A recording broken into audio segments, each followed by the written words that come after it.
Hi மக்களே, welcome to the kitchen. Shahi tukda எப்படி பண்ணலான்னு பார்க்கலாம்.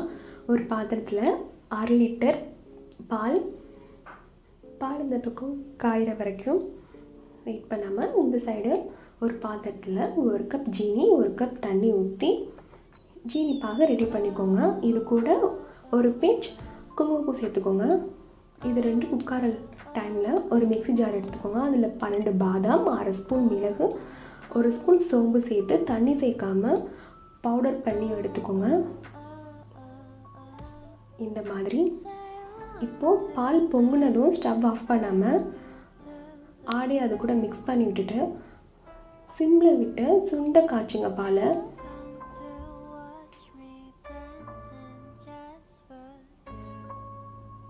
இந்த மாதிரி கிண்டிகிட்டே இருங்க. இப்போது அரைச்ச பவுடரை அது கூட சேர்த்துக்கோங்க. இதே நல்லா மிக்ஸ் பண்ணி விடுங்க.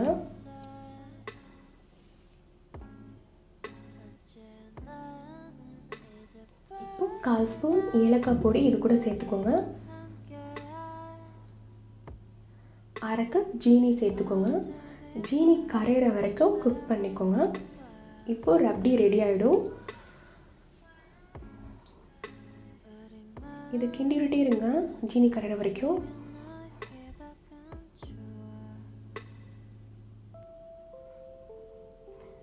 இப்போது ஜீராவை ரெடி ஆயிடுச்சு. இப்போ இதை ஆஃப் பண்ணிக்கோங்க. ப்ரெட்டை இந்த மாதிரி கட் பண்ணி ஒரு பாத்திரத்தில் நெய் ஊற்றி இந்த மாதிரி டபுள் சைடு பொரிச்செடுக்கணும்.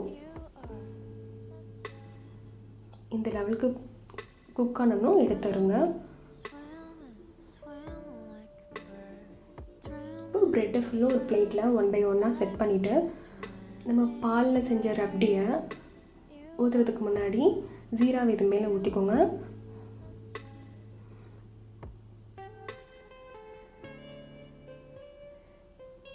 இப்போது இதையும் இது மேலே ஊற்றி சாப்பிட்டு பாருங்கள். ரொம்ப டேஸ்ட்டாக இருக்கும். நீங்கள் உங்கள் வீட்டில் ட்ரை பண்ணி பாருங்கள்.